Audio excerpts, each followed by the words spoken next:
I grew up in an area called Chapeltown.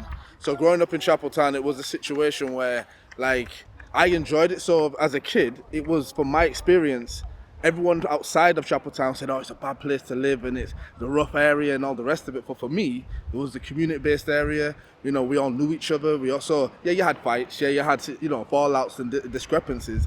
But that was just my norm. So I didn't really know any different until I started to get a bit older and started to realize, actually, the drug game is quite deep. The gang life is quite deep. It is quite serious with, grooming and, people trying to get you to do things that you didn't want to do and all the rest of it. But again, only you had to have a strong mindset to survive in an area like Chapeltown as the older you got and the older you became. So that's kind of my experience. But like I said, I wouldn't want to live in any other area than Chapeltown because of how it is and all the rest of it, and it's what I know.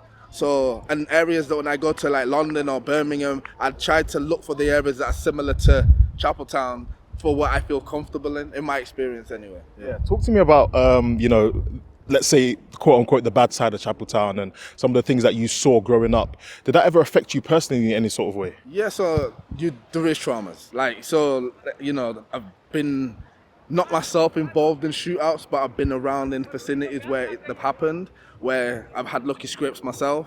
I've had people actually shoot at me because of issues that there might be. It could be as small as you've got a girl or you started to talk to a girl that they like as big as not me personally, but people owing them money and all the rest of it. So yes, I've been shot at before. Yes, I've been in gang fights. I've been in situations where my friends have been stabbed in fights and stuff like that. So yes, you do get a lot of that. Well, back in when I was growing up, it's calmed down a lot now. Obviously, gentrification has changed a lot of areas, so there's certain Chapeltown has become more like affluent now and an area that people actually want to be in, where back in the day it was an area that everyone wanted to avoid.